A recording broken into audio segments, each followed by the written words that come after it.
What's going on? Joe Pepitone! We're in the middle of this baseball classic.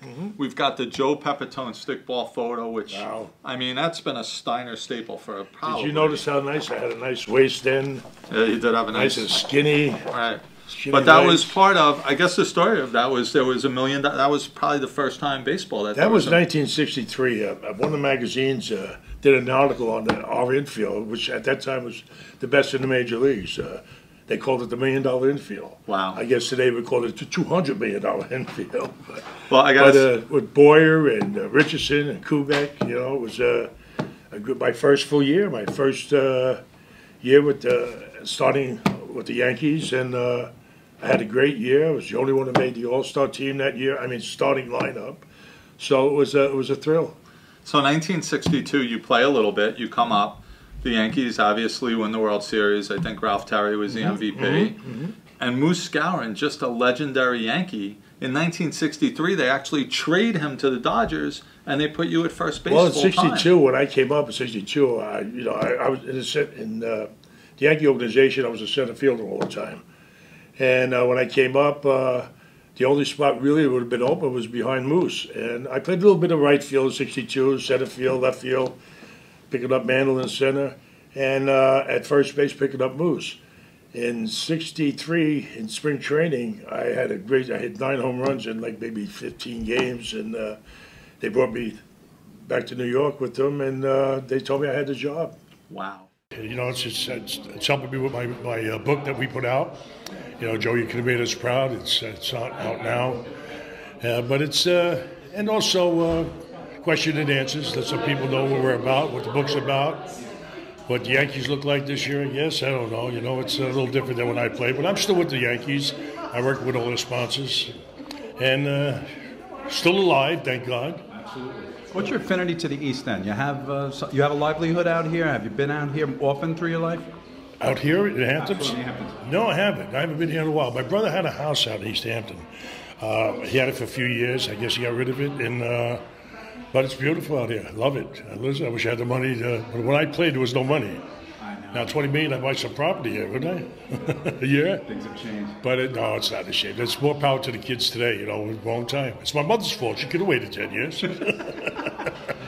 Give me your brightest moment as a baseball player, as a Yankee. If in fact that was with the Yankees, because you played for the Braves at the end, right? I think the greatest moment I had was just my first year up. You know, I had the spring training. I had a good spring training in '62. I made the team. I had a AAA contract in 1962. I made the team in spring training. I hit 9 home runs in 12 games, you know, and they brought me north.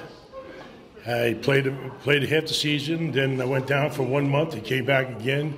In '63, I had the first base job. And I think my biggest moment was in '63, my first game. I had 2 home runs, my first year, full year. And looking out the center field was Mickey Mantle. Right field was Roger Maris. Left field was Tommy Tresh. Boyer, Kubek, Richardson, Yogi catching, Ellie catching, and Yogi. And, you know, I played a good first base. I won a Gold Glove there that year. Hit 27 home runs my first year, that was a great year. And it was just being a Yankee, just being with those guys. And till this day, my greatest moment was just playing with Mantle and Maris and those guys at Whitey, you know, all Hall of Famers and great guys. I just love the game so much. When I was 10 years old, I wanted to be a major league ball player because I played stickball. Very heartbreaking news coming in this exact moment in time. The legend Joe Pepitone, a charismatic first baseman and an outfielder on the Yankees in the 60s, has reportedly passed away at the age of 82. Very, very devastating news. The Yankees have come out to announce via their official social media pages that the news coming in, which is very devastating, is that the Yankees are deeply saddened by the passing of the former Yankee Joe Pepitone, whose playful and charismatic personality on the field contributions made him a favorite of the generations of the Yankees fans, even beyond his years with the team in the 60s. Has reportedly passed away. So that was part of the statement that was actually published by the Yankees via their official its social media pages. As a native New Yorker, he embraced everything about being a Yankee. He was really a huge legend, a very talented chap, and indeed he was really up to the standards during that time. So everything about being a Yankee was actually Joe Pepitone. He was really so much ingrained into the team, and during his playing career, which actually included 3 All-Star appearances and of course 3 Gold Gloves, and then decades after, he was always remembered for such huge milestones. You always knew when Joe walked into the room, his immense pride in being a Yankee was always on display.